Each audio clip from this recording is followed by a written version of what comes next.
Hello everyone, welcome back to our channel. और कैसे हैं आप लोग? गर्मी बहुत ज़्यादा हो गया है। पानी पीजिए भरदम, पूरा एकदम।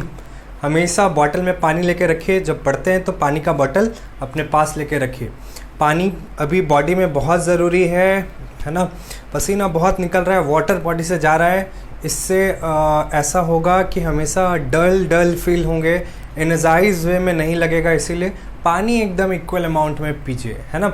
तो चलते हैं, हम लोग अपने टॉपिक पर आते हैं। और आज का हमारा टॉपिक है वही chapter, motion in one dimension, lecture 3 है। और होमवर्क सभी ने सबमिट कर दिया है, सभी का आंसर सही है और बहुत अच्छे से आप लोगों ने अपना वर्क किया है। तो आज का जो टॉपिक है वो स्टार्ट करते हैं बिना किसी देरी के। तो आज का जो टॉपिक है हमारा, वो देखें यहाँ क्लियर लिखा हुआ है, वो है स्पीड और वेलोसिटी। मतलब स्पीड से रिलेटेड जितना बात है और वेलोसिटी से जितना रिलेटेड बात है वो हम लोगों को डिस्कस कर लेना है आज, है ना। उसके बाद फिर देखते हैं, अगर क्वेश्चन हो जाए आज स्पीड और वेलोसिटी पे तो और अच्छा है। तो चलते हैं फास्टली, देखते हैं क्या क्या कवर होता है। तो तैयार हो जाइए आप लोग, एकदम कॉपी कलम लेकर एकदम बैठिए, फुल ऑन कंसंट्रेशन के साथ अपने काम को करिए। ऐसा नहीं कि 15 मिनट देखे, पॉज किए, फिर उधर चले गए कि गर्मी लग रहा है थोड़े टहल के आते हैं। ये काम नहीं करना है। अगर बैठें तो मानिए कि आप कोई कोचिंग में पढ़ने आए, इंस्टीट्यूट में पढ़ रहे हैं और आप अभी नहीं हिल सकते, बोल दीजिए घर में कि अभी हम लेक्चर जब तक पूरा कंप्लीट नहीं करेंगे तब तक नहीं जा सकते हैं। इस तरह से सिंसियर वे में करेंगे तो ही रिज़ल्ट बहुत अच्छा होगा। और कोशिश कीजिए जो भी टॉपिक पढ़ा रहे हैं सामने में आप अपना बुक्स को भी रखेंगे, लेकिन बुक को खोलना नहीं है। आप तब खोलेंगे बुक जब आप पूरा लेक्चर सुन चुके हैं और आप लिख चुके हैं उसका नोट्स। उसके बाद फिर आप देखिए क्या एक्स्ट्रा चीज़ है, तब आप बुक को पढ़िए, तब और आपको समझ में आएगा। और बार बार बोलते हैं जो भी टॉपिक स्टार्ट होने वाला है उसको पढ़ के रखा कीजिए तो ज़्यादा अच्छा रहेगा। ठीक है, तो चलिए स्टार्ट करते हैं आज के टॉपिक को। और पिछले टॉपिक में हम लोगों ने डिस्टेंस और डिस्प्लेसमेंट के बारे में जान लिया, डिफरेंसेस, और बहुत सारा एग्जांपल और कंसेप्ट बहुत अच्छा मिल चुका है। उसी तरह से कंसेप्ट गेन करना है स्पीड और वेलोसिटी में। तो स्पीड को स्पीडली लेके नहीं चलेंगे, स्लोली जाएंगे, नहीं तो फिर ये नहीं समझ में आया तो फिर ये नहीं समझ में आएगा, और अगर ये दोनों नहीं समझ में आया तो फिर एक्सेलरेशन नहीं समझ में आएगा। तो ये समझ के चलिए कि फिजिक्स का जो ये चैप्टर है ये सब में आपस में इंटरलिंक्ड हैं, डिपेंडेंट हैं। इसीलिए हर कंसेप्ट क्लियर होना चाहिए, रिविज़न करते रहिए ताकि आपको कुछ दिक्कत ना हो। तो चलिए आते हैं, सबसे पहला जो टॉपिक है हमारा वो क्या है, स्पीड के बारे में डिस्कशन करते हैं। बहुत लोग इसके बारे में जान भी रहे हैं, जितना एसेंशियल, जितना जानना चाहिए उतना चीज़ डिस्कस करते हैं। देखिए आपके बुक में डेफिनेशन रहता है, ऐसा यूनिट रहता है, सिर्फ ये पढ़ाई नहीं रह गया। आप क्लास 9th है, हाई स्टैंडर्ड हो चुका है, तो आपको सिर्फ स्पीड का डेफिनेशन और ऐसा यूनिट से काम नहीं चलेगा, आपको कंसेप्ट गेन करना है। ठीक है, डेफिनेशन ऐसा यूनिट बहुत ज़रूरी है, एग्जाम में वही पूछेगा, आपको वही लिखना है, लेकिन न्यूमेरिकल में आपको कंसेप्ट लगता है तो आपको वो सारा चीज़ समझ में आना चाहिए, प्रैक्टिकली भी और थियोरेटिकली भी, दोनों तरह से। चलिए, तो स्पीड से अगर पूछे कि स्पीड क्या होता है तो बोलते हैं सर स्पीड मतलब बहुत तेज़, बहुत फास्ट। एकदम ठीक बात है। तो यहाँ पर समझते हैं पहले, उसके बाद फॉर्मूला देख लेंगे क्या है। तो देखिए कोई भी चीज़ अगर है, मान लीजिए कि आप देख रहे हैं कि कोई दो व्हीकल है या फिर कोई चीज़ जा रहा है, मूव कर रहा है, तो आप वो देख के बोल दे रहे हैं अरे वो फास्ट जा रहा है और ये स्लो जा रहा है।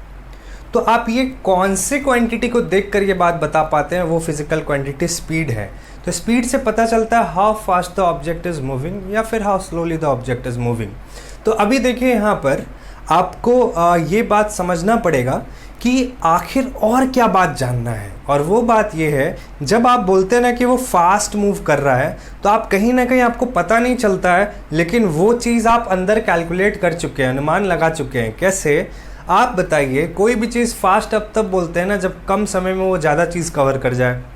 कम टाइम में अगर आप बहुत जल्दी अपने आंसर को लिख देते तो बोलते हैं कितना फास्ट लिख रहा है। इट मीन्स यहाँ टाइम मैटर करता है। इसका मतलब कि आप पर यूनिट टाइम अपने काम को कितना कर रहे हैं, उससे फास्ट का पता चलता है ना कोई भी चीज़ का। लेकिन हम लोगों को स्पीड के बारे में समझना है, और यहाँ पर जो स्पीड है वो सिर्फ और सिर्फ इस चीज़ का है कि कोई भी मूविंग बॉडी अगर जा रहा है तो वो बॉडी कितना फास्ट और स्लो है उसके बारे में डिस्कशन है। फिर वेलोसिटी के बारे में आएंगे तो वहाँ पर भी वही बात है, लेकिन बस वहाँ डायरेक्शन आ जाता है। जैसे हम लोग अभी डिस्कस करने जाएंगे कि स्केलर क्वांटिटी है स्पीड और वेक्टर क्वांटिटी है वेलोसिटी, और ये दोनों क्वांटिटी बड़ा हेल्प करता है इन दोनों क्वांटिटी को समझने के लिए, क्योंकि देखिए स्पीड में एस है और वेलोसिटी में वी है, तो इससे भी बहुत हिंट मिलता है। एस से स्पीड, एस से स्केलर, वी से वेलोसिटी, वी से वेक्टर, तो स्पीड स्केलर, वेलोसिटी वेक्टर। देखिए कितना क्लू भी मिलता है ना, इससे आप बाकी भी चीज़ों को ध्यान से समझ सकते हैं। चलिए ठीक है, अभी आते हैं हम लोग स्पीड में। तो स्पीड से आपको समझ में आ रहा है कि कोई भी चीज़ पर यूनिट टाइम कितना जल्दी काम को कर रहा है। लेकिन बात क्या है ऑब्जेक्ट का, तो ऑब्जेक्ट का जब बात आ रहा है तो आपको देखना है क्या कि वो किसी पर्टिकुलर टाइम में कितना डिस्टेंस कवर कर रहा है। Suppose two object is moving A and B, both objects they are moving. अभी ये यहाँ पहुँचा, ये यहाँ पहुँचा, टाइम दोनों को ही 2 सेकेंड लगा है, ठीक है।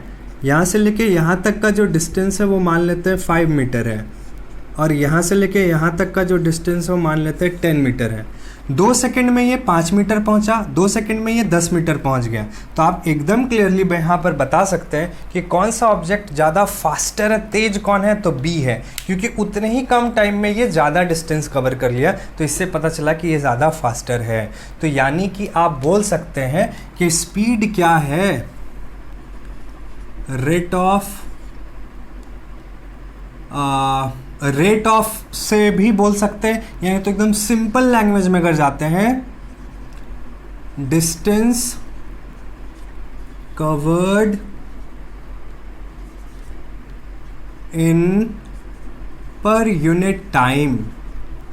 पर यूनिट टाइम में जितना डिस्टेंस कवर होता है उसी को स्पीड बोलते हैं। आपके बुक में डेफिनेशन सब है, आप लिख सकते हैं। समझने के लिए बहुत इजी लैंग्वेज में जाएंगे तो डेफिनेशन बहुत सिंपल तरह से लिखेंगे। आप अपने बुक से नोट्स बना के आप वो डेफिनेशन लिख सकते हैं। तो ये देखिए स्पीड के बारे में क्या बोले, कोई भी ऑब्जेक्ट जो डिस्टेंस कवर करता है पर यूनिट टाइम, मतलब 1 सेकेंड में वो जितना डिस्टेंस कवर करेगा उससे हम लोगों को स्पीड का पता चल जाता है। तो यहाँ से अगर स्पीड को v से रिप्रेजेंट करते हैं, डिस्टेंस को s से रिप्रेजेंट करते हैं, टाइम को t से रिप्रेजेंट करते हैं, तो now the formula for speed is v equals to s by t, that is speed equals to distance by time. ठीक है, कोई दिक्कत समझ में आ रहा है ना। तो अभी यहाँ पर देखिए कि यहाँ से हमारा स्पीड के बारे में ये पता चल गया कि फार्मूला वाइज इसको न्यूमेरिकल में कौन सा फार्मूला कैसे कैलकुलेट करेंगे वो पता चल गया। अब आते हैं एसआई यूनिट के बारे में। किसी भी क्वांटिटी का एसआई यूनिट निकालना बहुत आसान अगर आपको उसका फार्मूला पता है। तो ये देखिए यहाँ पर, ये क्या है स्पीड, इसका एसआई यूनिट पता करना है। डिस्टेंस का एसआई यूनिट क्या होता है मीटर, टाइम का क्या होता है सेकेंड, डिवाइड में है तो क्या हो गया metre per second. So the SI unit of speed is metre per second. SI unit CGS में अगर जाएंगे तो सेंटीमीटर पर सेकेंड होता है। ठीक है, ये दो यूनिट है। ऐसे तो और भी अदर यूनिट भी है, वो है किलोमीटर पर आवर। जब ज़्यादा डिस्टेंस टाइम ज़्यादा लग रहा है तो उसमें bigger unit kilometre per hour ले लेते हैं। यूनिट कन्वर्जन भी बहुत ज़रूरी है, ये आप लोग जानते होंगे, नहीं तो अगर तो थोड़ा हेल्प कर देंगे। ये हो गया यहाँ से एसआई यूनिट। अभी देखिए स्पीड स्केलर क्वांटिटी है। Scalar quantity it means speed को सिर्फ वैल्यू से मदद है, वैल्यू से काम है। ठीक है, तो अब देखिए यहाँ पे स्केलर क्वांटिटी है तो इसका मतलब जब भी बोला जाएगा तो स्पीड का बोलते क्या है, body moving with a speed of 30 kilometre per hour, 20 kilometre per hour, सिर्फ वैल्यू बोलते हैं। इट मीन्स स्पीड क्या है, स्केलर क्वांटिटी है। तो यहाँ से देखिए स्पीड के बारे में जो थोड़ा बहुत जानना था वो आप जान चुके हैं। अब हम लोग आ जाते हैं यूनिफॉर्म स्पीड में। देखिए यूनिफॉर्म स्पीड ना, उसके लिए यूनिफॉर्म समझना पड़ेगा। यूनिफॉर्म वर्ड जब भी आता है ना तो अनइवन नहीं होता, रेगुलर। पीरियोडिक वर्ड भी उसके लिए यूज़ होता है। एक सीक्वेंस में ये नहीं कि अभी 10 हुआ है तो फिर 9 हो गया, फिर 99 हो गया। एक सीक्वेंस में बराबर वे में अगर कुछ भी चीज़ है तो वहाँ पर यूनिफॉर्म वर्ड यूज़ करते हैं। जनरली कांस्टेंट भी यूज़ करते हैं, लेकिन फ़र्क है दोनों में। अच्छा कोई बात नहीं, अभी यहाँ पर अभी हम लोग को जो पहले समझना है उसको समझते हैं। यूनिफॉर्म स्पीड, तो यूनिफॉर्म का मतलब थोड़ा ये समझ में आ रहा है अंदाज से कि हाँ कुछ बराबर टाइप, रेगुलर टाइप, इरेगुलर वे में नहीं, एक सीक्वेंस में जाना। तो अब देखिए यूनिफॉर्म स्पीड के बारे में अगर जाएं तो यूनिफॉर्म स्पीड में बोला जाता है कि if a body covers equal distances in equal intervals of time, अगर ऐसा है तो then the body is said to be in uniform speed। अब इसका मतलब समझना है, कोई भी बॉडी अगर इक्वल इंटरवल पर इक्वल डिस्टेंस कवर करता है तो बोलेंगे उसका स्पीड कैसा है, यूनिफॉर्म। एग्जाम्पल में आपको समझाते हैं। जैसे अगर बोलें कि किसी भी बॉडी का स्पीड 5 मीटर पर सेकेंड है, ठीक है, 5 मीटर पर सेकेंड है और 5 मीटर ही है, इसका मतलब देखिए क्या हुआ, 5 मीटर पर सेकेंड मतलब ये हुआ कि 1 सेकेंड में कितना डिस्टेंस कवर किया, वो 5 मीटर। इसका मतलब नेक्स्ट जो सेकेंड होगा 2 सेकेंड में वो कितना करेगा, 10, फिर थर्ड 15, 4, 20, सो ऑन, ठीक है। अब देखिए यानी यहाँ देखिए हर बार 5 मीटर से डिस्टेंस बढ़ रहा है और टाइम भी देखिए इक्वली चेंज हो रहा है, 1 सेकेंड, 2 सेकेंड, 3 सेकेंड, 4 सेकेंड, और टाइम तो इक्वली चेंज होता ही है। ऐसा होता है कि आपका घड़ी जो है वो रुक गया, उसके बाद फिर जो है बोला कि थोड़ा देर रुक जाता है, फिर अचानक से 10 मिनट तेज़ में भाग गया। इरेगुलर में तो ज़्यादा नहीं, टाइम तो इक्वली जाता है। इसलिए कभी भी डेफिनेशन होगा ना तो वहाँ पर इक्वल इंटरवल ऑफ टाइम लिखना है, चाहे वो नॉन यूनिफॉर्म स्पीड भी रहे तो वहाँ पर भी इक्वल इंटरवल ऑफ टाइम लिखाता है। ऐसा नहीं कि इट कवर्स, यहाँ पर नॉन यूनिफॉर्म में बोल देंगे unequal distances in unequal interval of time. Time को अनइक्वल बोल नहीं सकते ना, वो हमेशा इक्वली ही चेंज होता है। हाँ, रहा बात डिस्टेंस का तो ये अनइक्वल इक्वल हो सकता है। तो इस केस में देखिए क्या हो रहा है, इक्वली हो रहा है। तो ऐसे केस में जो स्पीड होगा वो क्या हो जाएगा, तो यूनिफॉर्म स्पीड का केस हो जाएगा। आपका काम है कि डेफिनेशन अगर लिख रहे हैं एग्जांपल आप खुद से लिखिएगा। जैसे अब मान लीजिए कि अगर बाइक चल रहा है किसी सर्टन स्पीड से, रोड पूरा खाली है और एक ही स्पीड से जा रहा है 45 किलोमीटर पर आवर, एक ही स्पीड से जा रहा है, तो ये क्या हो गया, यूनिफॉर्म स्पीड हो गया, ठीक है। तो यूनिफॉर्म हो गया। नॉन यूनिफॉर्म के केस में बस जो नॉन यूनिफॉर्म का केस आएगा तो यहाँ पर बस लिखना है unequal, if a body covers unequal distances in equal interval of time then the body is said to be in non uniform speed. Non uniform speed में क्या होगा कि हर इक्वल इंटरवल पर डिस्टेंस इक्वल नहीं होगा। मान लीजिए कि अभी 5 है, फिर 15 हुआ, फिर 49 हो गया, 79 मीटर जा रहा है, तो ये नहीं है, ये नॉन यूनिफॉर्म हो गया। मान लीजिए कोई बाइक चला रहा है, क्राउडेड एरिया आ गया, भीड़ भाड़ का, तो स्पीड कम कर दिया, फिर जो है रोड खाली हो गया, स्पीड बढ़ा दे रहा है। तो ये डिपेंड कर रहा है क्राउड पर, तो स्पीड अलग अलग और डिस्टेंस अलग अलग कवर कर रहा है उस टाइम में। तो ऐसे केस में जो स्पीड हो गया उसको क्या बोलेंगे, नॉन यूनिफॉर्म स्पीड। एग्जाम्पल आप लोग खुद लिख लीजिएगा। अब जैसे देखिए यहाँ पर 2 डिवाइस का नाम याद आ रहा है, तो आप लोग को अगर पता है तो बताइए। अगर आपको डिस्टेंस मेज़र करना है किसी भी ऑब्जेक्ट का तो आप बताइए कौन ऐसा डिवाइस है जो डिस्टेंस को मेज़र करता है। Name the device which measure distance. आपके बुक में स्पीड का दिया हुआ है, name the device which is use to measure the speed, that is speedometer.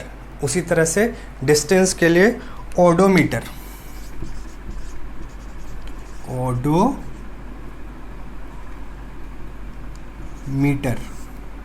ठीक है। ये मेज़र क्या करता है, डिस्टेंस। बताते हैं अब ये कहाँ देखे होंगे।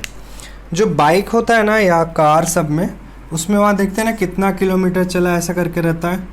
यहाँ पर ऐसा नंबर रहता है 20, 40, 60, 80, 100 ऐसा रहता है। और ऐसा करके निडल रहता, और इसके नीचे में ऐसे लिखा रहता है कि वो कितना डिस्टेंस कवर किया है।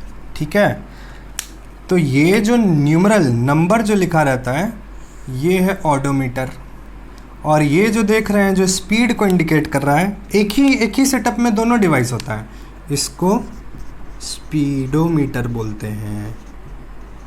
तो ये वाला जो पार्ट है स्पीडोमीटर, और नीचे वाला जो पार्ट जो डिस्टेंस बताता है वो कौन सा डिवाइस हो गया, ऑडोमीटर हो गया।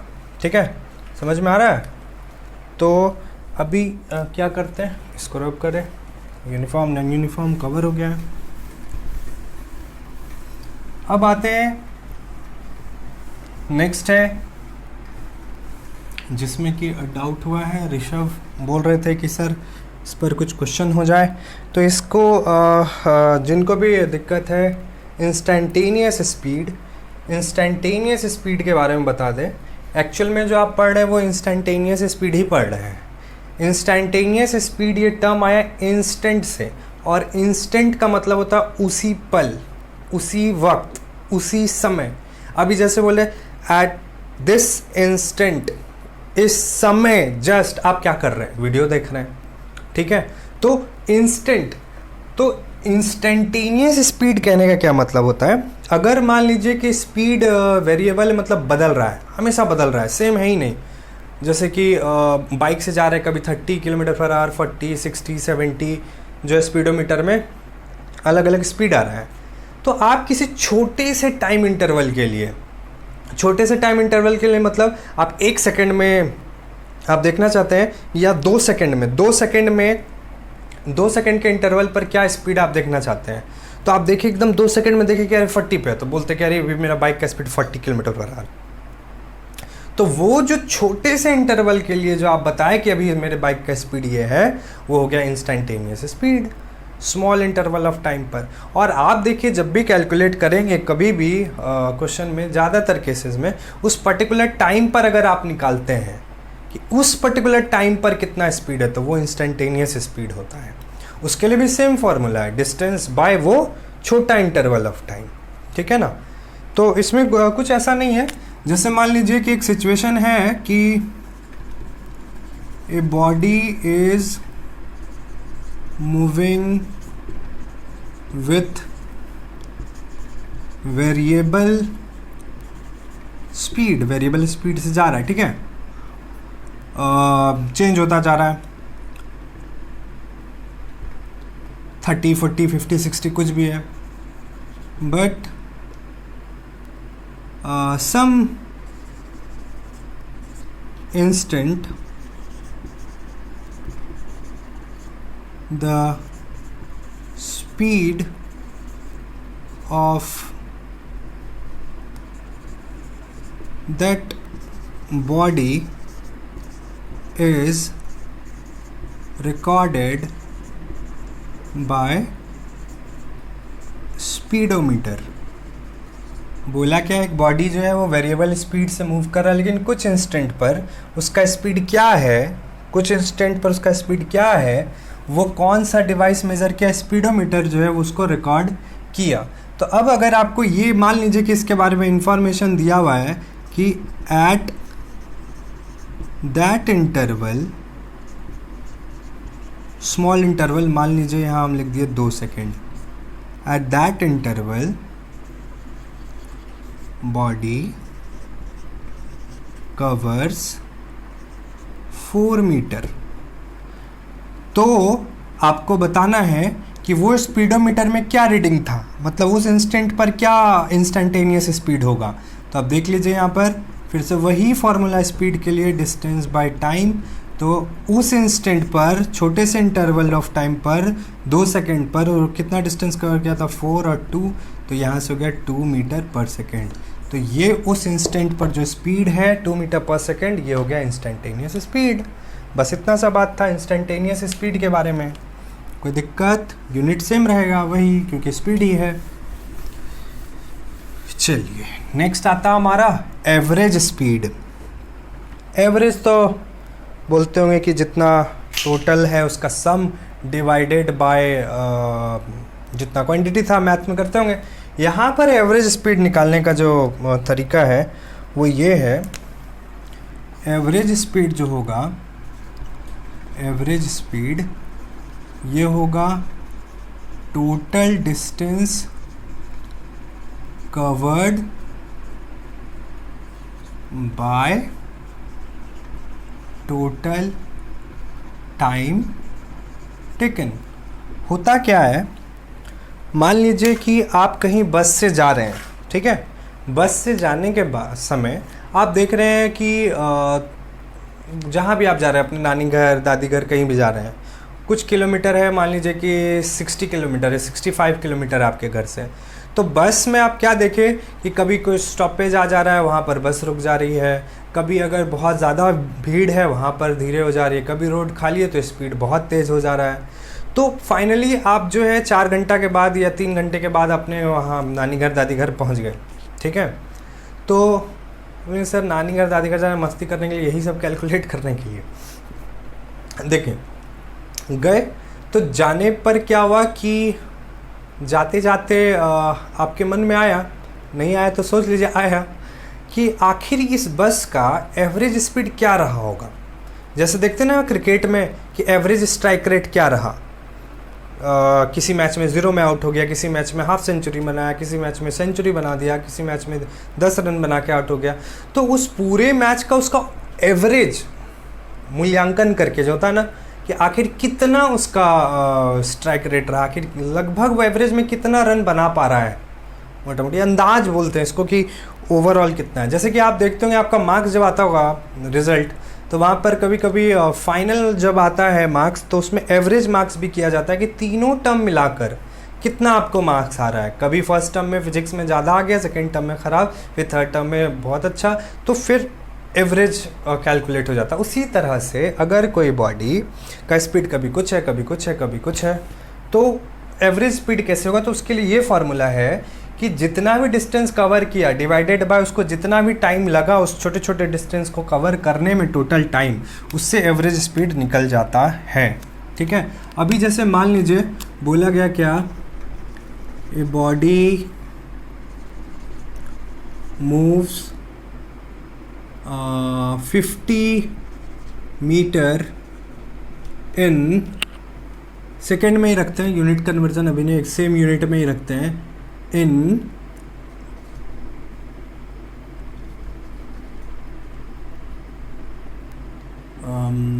40 सेकेंड, नहीं फ्रैक्शन हो जाएगा, 30 सेकेंड, ठीक है। Body moves 50 metre in 30 second and next 30 second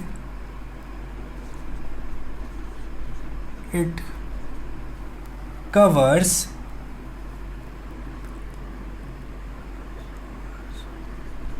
70 metre. तो what is the average speed of body, इस बॉडी का एवरेज स्पीड तो क्या होगा। सिंपल सा चीज़, फार्मूला लगा देते हैं, एवरेज स्पीड टोटल डिस्टेंस, पहले 50 फिर 70 डिवाइडेड बाय टोटल टाइम, पहले 30 सेकेंड फिर 30 सेकेंड, कितना हो गया 120 बाय 60, ये हो गया 2 मीटर पर सेकेंड, यानी 2 मीटर पर सेकेंड की स्पीड से वो बॉडी जा रहा है। और जा रहा है मतलब उसका एवरेज स्पीड जो है वो कितना है, 2 मीटर पर सेकेंड। ये इस तरह से एवरेज स्पीड कैलकुलेट हो गया। तो यहाँ से अगर देखा जाए तो स्पीड का टॉपिक हो रहा है कवर, यहाँ से स्पीड का टॉपिक हो गया कवर, ठीक है। यूनिट वही रहेगा, करेंगे डिफरेंस निकालेंगे, जब तक कि इसको नहीं डिस्कस कर लेंगे तब तक इन दोनों के बीच डिफरेंस नहीं आएगा, ठीक है। तो जो लिखना है, नोट करना है, जो लग रहा है वो करिए। स्लाइड को करते हैं चेंज। चलिए अब हम लोग का टॉपिक आ गया है वेलोसिटी। अब वेलोसिटी के बारे में समझते हैं, स्पीड का टॉपिक है ख़त्म, उसके बाद कर लेंगे सारा कंपेयर, उसके बाद जितना भी चीज़ पढ़े हैं उसको एक बार समराइज़ कर जाएंगे, ठीक है। तो आते हैं वेलोसिटी के बारे में। तो वेलोसिटी क्या होता है इसको समझना है। बहुत मिसकंसेप्शन बना रहता है इसके बारे में। लगता है कि सेम ही चीज़ है, जो स्पीड है वही वेलोसिटी है। माइनर डिफरेंस है और देखेंगे तो पता चलेगा अरे कितना डिफरेंस है। तो अगर यहाँ पर वेलोसिटी के बारे में हम बोलें तो वेलोसिटी को हम बोल सकते हैं स्पीड प्लस डायरेक्शन। अगर स्पीड में डायरेक्शन को स्पेसिफाई कर दिया गया, बता दिया गया, तो उसी को वेलोसिटी बोलते हैं। कहने का मतलब when a body covers distance पर यूनिट टाइम, स्पीड हो गया। अब आगे अगर जोड़ दिए इन ए स्पेसिफिक डायरेक्शन या in a specified direction, fix direction में भी अगर वो डिस्टेंस जो कवर कर रहा है डायरेक्शन भी जोड़ दिए तो वो वेलोसिटी है। तो वेलोसिटी क्या है? तो स्पीड प्लस डायरेक्शन। आप बोल सकते हैं कि if the body covers a distance in a fix direction with respect to time या in per unit time is known as velocity. ठीक है, तो वेलोसिटी के केस में अगर आप आते हैं, फॉर्मूला में अगर आते हैं, तो अभी देखिए स्पीड के बारे में अगर बोलें तो क्या है? डिस्टेंस बाय टाइम होता है स्पीड, और प्लस यहाँ पर क्या है? डायरेक्शन लगाना है। ठीक है, ये क्या है? होता है स्पीड होता है ना, तो स्पीड की जगह पे ये लिख दिया, अब प्लस डायरेक्शन। तो अब देखिए डिस्टेंस में अगर डायरेक्शन लग जाए तो उसको क्या बोलते हैं? डिस्प्लेसमेंट। तो आप बोल सकते हैं कि वेलोसिटी क्या है? Rate of change of displacement पर यूनिट टाइम, इसको वेलोसिटी बोलते हैं। वेलोसिटी के लिए डिस्प्लेसमेंट बाय टाइम। अब देखिए आप पढ़ रहे हैं मोशन इन वन डायमेंशन, जिसमें क्या है कि स्ट्रेट पाथ पर एक ही डायरेक्शन में मूव कर रहा है। तो अगर कोई भी चीज़ एक ही डायरेक्शन में अगर मूव कर रहा है ए से बी, तो इसमें मान लीजिए कि 30 किलोमीटर पर आ रहा है, तो डायरेक्शन तो बदल नहीं रहा, एक ही डायरेक्शन में जाता, तो यहाँ पर स्पीड भी वही हो गया, वेलोसिटी भी वही हो गया। ठीक है, अभी बताएंगे कब अलग होता है, कब डिफरेंट होता है। अब डिस्कशन होना बहुत ज़रूरी है। स्पीड और वेलोसिटी में कन्फ्यूज़न होता है, लेकिन जितना बात बोल रहे हैं ध्यान से सुनिएगा, जो इंपॉर्टेंट लगेगा नोट कीजिएगा और सब चीज़ समझ में आता चला जाएगा। आते हैं, क्या था हम लोगों का? बात ये था कि वेलोसिटी को भी यहाँ पर से देखें हम लोग कि डिस्प्लेसमेंट बाय टाइम बोल सकते हैं। क्यों? यहाँ पर आप देखेंगे क्या वेलोसिटी को डिस्टेंस बाय टाइम से भी आप बना रहे हैं फॉर्मूला में, क्वेश्चन में। क्यों? क्योंकि देखिए अगर एक ही डायरेक्शन में कोई बॉडी मूव करता है तो आप याद कीजिए उस केस में डिस्टेंस और डिस्प्लेसमेंट बराबर होता था कि नहीं? तो अब जब उस केस में डिस्टेंस और डिस्प्लेसमेंट बराबर होता था, तो वैसे केस में वेलोसिटी आप डिस्टेंस बाय टाइम से भी निकाल सकते हो, डिस्प्लेसमेंट बाय टाइम से भी निकाल सकते हैं। डायरेक्शन अगर सेम रहता तो डिस्टेंस डिस्प्लेसमेंट बराबर, तो उसी तरह से वेलोसिटी और स्पीड भी बराबर। हाँ, लेकिन डायरेक्शन चेंज होगा तो स्पीड और वेलोसिटी बराबर नहीं हो सकता है। तो यहाँ जब इसके पास डायरेक्शन स्पेसिफाई हो गया, इट मीन्स वेक्टर क्या है, सॉरी वेलोसिटी क्या है? Vector quantity. यूनिट इसका एसआई यूनिट जो है वो मीटर पर सेकेंड ही है, जो स्पीड का है। ठीक है, अब जैसे कि वेलोसिटी रहेगा ना, तो उसके लिए आप बोल सकते हैं 30 kilometre per hour towards east, जैसे डिस्प्लेसमेंट में था। लेकिन बार बार इसको स्पेसिफाई नहीं करते, अंडरस्टूड है, और एक ही डायरेक्शन में है तो जा रहा है। वेलोसिटी को v ऐसे दे सकते हैं।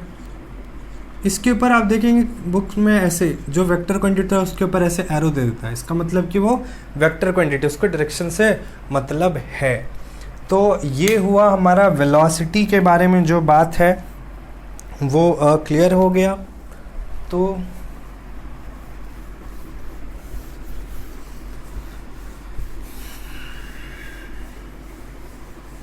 हाँ, अब है यूनिफॉर्म वेलोसिटी।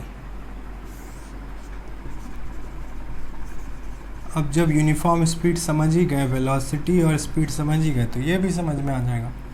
सेम है, इसके लिए आप बोलेंगे when a body moves in A particular direction and covers equal displacement या डिस्टेंस भी बोल सकते हैं, क्योंकि डायरेक्शन फिक्स है तो दोनों ही बराबर होगा, इन इक्वल इंटरवल ऑफ टाइम, उसको क्या बोलेंगे, उसको बोलेंगे यूनिफॉर्म वेलोसिटी। ठीक है, अब इस केस में अगर आप लगा देंगे नॉन यूनिफॉर्म तो यहाँ पर इक्वल के जगह पर क्या हो जाएगा, अनइक्वल, उसी तरह से नॉन यूनिफॉर्म हो जाएगा। आपका काम एग्जाम्पल लिखना, नोट्स में दोनों का एग्जाम्पल लिखना। अभी देखिए यहाँ पर uniform non uniform velocity clear हो गया है। फिर देखिए उसी तरह से इंस्टेंटेनियस वेलोसिटी, किसी छोटे से इंटरवल पर जो उसका वेलोसिटी होगा वो इंस्टेंटेनियस। एवरेज वेलोसिटी का अगर बात आ गया तो यहाँ पर होता है total displacement by total time. Average speed में टोटल डिस्टेंस था, यहाँ टोटल डिस्प्लेसमेंट हो गया। तो यहाँ से देखते हैं तो ये कवर हो चुका है, लेकिन अभी वेलोसिटी और स्पीड पर और डिस्कशन होना है, तो वो डिस्कशन यहाँ कर लेते हैं। ऐसे तो जितना टॉपिक था वो यहाँ हमारा कवर होता है। अब देखिए यहाँ पे जो टॉपिक है वो ये है, velocity can be changed by, velocity कब कब और कैसे कैसे बदल सकता है, by changing the magnitude of speed, speed का मैग्नीट्यूड बदलकर, दूसरा डायरेक्शन को बदलकर। अब यहाँ पर कंप्लीट डिस्कशन है। अभी देखिए कंसेप्ट मिलने जा रहा है आप लोगों को। देखिए वेलोसिटी के बारे में बोला जा रहा है कि वेलोसिटी कब बदल सकता है, जब वेलोसिटी, जब स्पीड का मैग्नीट्यूड मींस वैल्यू बदल जाए तो आपका वेलोसिटी बदल जाएगा, या अगर डायरेक्शन बदल जाए तो भी बदल जाएगा। मान लीजिए स्पीड का मैग्नीट्यूड नहीं बदला लेकिन डायरेक्शन बदल गया तो भी बदल जाएगा, मतलब दोनों बदला तो भी बदल जाएगा। ये दोनों में से कोई एक बदला तो भी बदल जाएगा। अगर ये दोनों नहीं बदला तो वेलोसिटी नहीं बदलेगा। वेलोसिटी इन दोनों पर डिपेंड कर रहा है क्योंकि वेक्टर क्वांटिटी है, क्लियर है एकदम, है ना। तो अभी देखिए यहाँ पर कि वेलोसिटी के केस में, और अगर आपको हम एग्जांपल दें वेरिएबल और नॉन वेरिएबल के केस में जाएं अगर, तो देखिए वेरिएबल मतलब जो बदलता है यानी नॉन यूनिफॉर्म, ठीक है, और नॉन वेरिएबल मतलब यूनिफॉर्म जो नहीं बदल रहा है। अभी जैसे देखिए कोई भी सर्कुलर पाथ है, ठीक है, यहाँ पर A point, B point, C point and D point, ये तीन अलग अलग पॉइंट है आप देख रहे हैं। अगर इस तीन अलग अलग पॉइंट पर कोई बॉडी मूव कर रहा है, मान लीजिए अभी ए पॉइंट पर आया, फिर बी पॉइंट पर है, फिर सी पॉइंट पर, फिर डी पॉइंट पर है, और उस बॉडी का जो स्पीड है वो कांस्टेंट है 20 metre per second, 20 metre per second से घूम रहा है। क्या इस सिचुएशन में वेलोसिटी सेम होगा? क्या वेलोसिटी बदल रहा है या नहीं बदल रहा है? स्पीड बदल रहा है? नहीं बदल रहा है, 20, लेकिन वेलोसिटी हर एक पॉइंट पर बदल रहा है क्योंकि इसमें हर एक पॉइंट पर बॉडी का डायरेक्शन अलग अलग है। जब कभी भी सर्कुलर पाथ होता है तो अगर आपको पता करना है कि बॉडी का डायरेक्शन कहाँ है तो उसके अलॉन्ग बनाया जाता है टेंजेंट। टेंजेंट एक लाइन जो उस सरफेस को, सरकमफेरेंस को टच करते हुए जाता है, ठीक है, एक रे, तो ये हो गया टेंजेंट। तो जैसे ही अगर आप टेंजेंट ड्रॉन कर देंगे तो आपको पता चल जाएगा कि उस पॉइंट पर बॉडी का डायरेक्शन किधर है, ठीक है। तो आप देखिए अभी बी पॉइंट पर डायरेक्शन इधर है, सी पॉइंट पर इधर है, डी पॉइंट पर इधर है, ए पॉइंट पर इधर है। तो इस तरह से देखिए हर पॉइंट छोटे जो हर पॉइंट पर, सर्कुलर पाथ पे तो हर पॉइंट पे डायरेक्शन बदलता है, तो सर्कुलर पाथ पर कभी भी वेलोसिटी कांस्टेंट नहीं हो सकता है, क्योंकि डायरेक्शन हर वक्त बदल रहा है तो वेलोसिटी बदल जाएगा। तो यानी ये बात बोल सकते हैं कि स्पीड अगर कांस्टेंट है तो कोई ज़रूरी नहीं है कि वेलोसिटी कांस्टेंट होगा ही। हाँ, हो सकता है कांस्टेंट बराबर हो सकता है जब डायरेक्शन ना चेंज हो, स्ट्रेट पाथ पर ही मूव करे। ठीक है, तो ये देखिए आपको यहाँ से मिला है कंसेप्ट। तो अब देखिए वेलोसिटी और स्पीड के बारे में और बात करें तो डिफरेंसेस में क्या क्या है कि स्केलर है स्पीड, वेलोसिटी वेक्टर है, एकदम कॉलम बनाकर आप अपना डिफरेंस अब लिखेंगे। फिर अगर आप डेफिनेशन वाइज जाते हैं तो डिस्टेंस बाय टाइम, ये डिस्प्लेसमेंट बाय टाइम है। ठीक है, हाँ, अब वेलोसिटी पॉजिटिव निगेटिव हो सकता है। ठीक है, वेलोसिटी ज़ीरो भी हो सकता है, लेकिन स्पीड कभी भी निगेटिव और ज़ीरो नहीं हो सकता है, पॉजिटिव ही होगा, स्केलर क्वांटिटी है। सिमिलैरिटी अगर देखते तो यूनिट दोनों का सेम है। ठीक है, बात समझ में आ रहा है। और जो अब यहाँ पर बात है एक डिफरेंस, वो एवरेज स्पीड और एवरेज वेलोसिटी, ये टॉपिक पर डिस्कशन करना बहुत ज़रूरी है, इसको समझिएगा अच्छे से। तो ये स्पीड और वेलोसिटी का जो है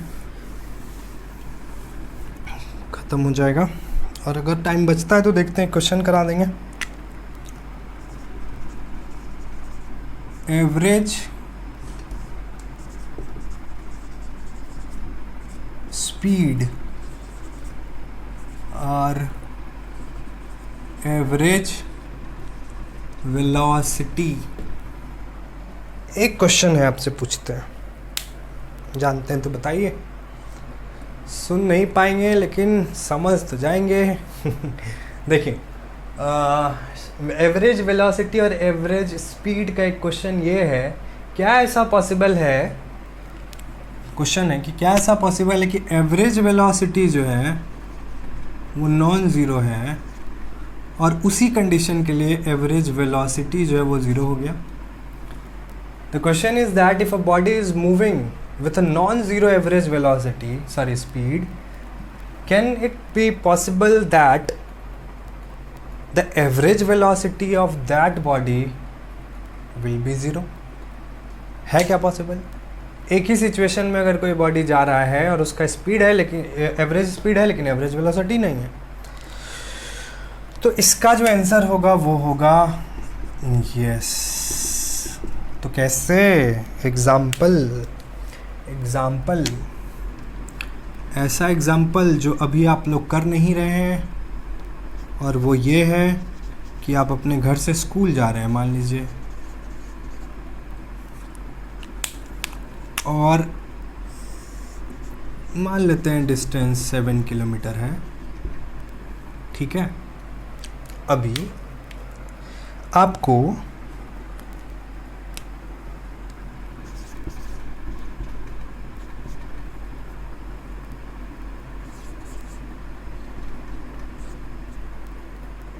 बहुत सुंदर लड़का है, एज्यूम कर लीजिए। अब देखिए यहाँ से घर से स्कूल अगर गया, ठीक है, डिस्टेंस 7 किलोमीटर, और यहाँ पर जो टाइम लगा, ठीक है, टाइम जो भी लगा है इसको वो कुछ मान लेते हैं, मीटर में रखना चाहते हैं, किलोमीटर में जिसमें रखना चाहते हैं रखिए।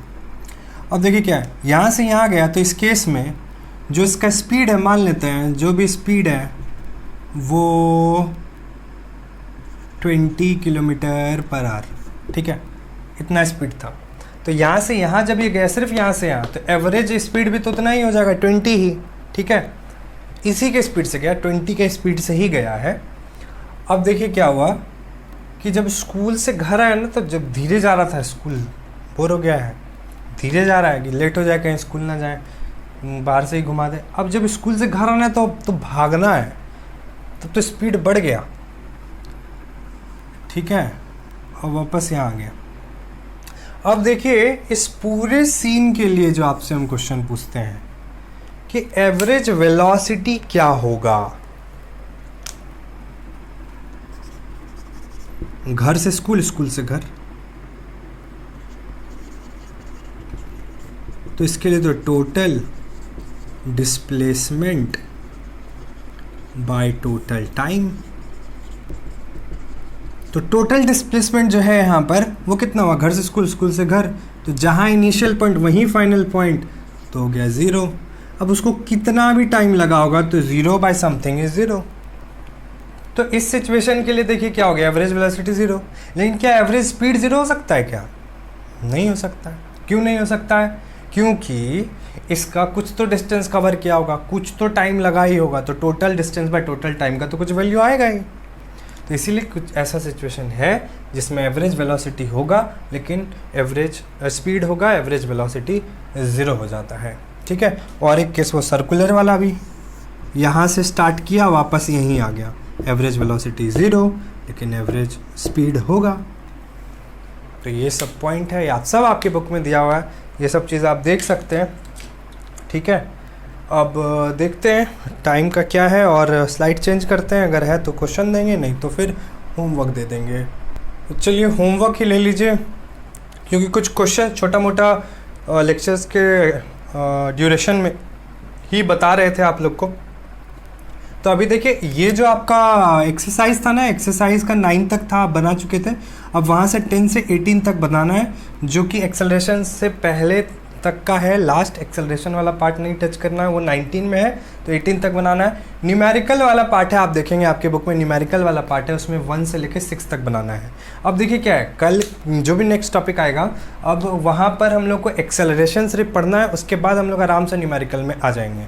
फिर न्यूमेरिकल सॉल्व होगा तब ग्राफिकल वाले पार्ट में आ जाएगा। एक्सेलरेशन जैसे ही खत्म होगा वैसे बहुत तेज़ में ये चैप्टर कंप्लीट होगा, तो इसीलिए इतना सा काम आप लोग जल्दी से कर लीजिए। और जो डाउट होता है, मान लीजिए न्यूमेरिकल में या कुछ भी, आप अपना डाउट बताइएगा, तो नेक्स्ट लेक्चर में पहले डाउट से ही काम होगा, उसके बाद फिर हम लोग अपने लेक्चर में आगे बढ़ेंगे। ठीक है। तो ऑनेस्टली अपना काम इसी तरह से करते रहिए, बहुत अच्छा है, बहुत अच्छा रिस्पॉन्स आ रहा है आप लोग का, इसी तरह से वर्क करते रहिए। और फिर हम लोग मिलते हैं अपने नेक्स्ट लेक्चर में। तब तक घर में रहिए, मस्त रहिए, स्वस्थ रहिए, बड़ों का बात मानिए, ऑनेस्टली इस तरह से काम करते रहिए। पानी पीजिए भरदम, अभी बहुत ज़रूरी है। ठीक है। और फिर हम लोग मिलते हैं नेक्स्ट लेक्चर में, जो टॉपिक है उसको हम लोग करेंगे, और होमवर्क सबमिट कीजिए। ठीक है। तब तक थैंक यू।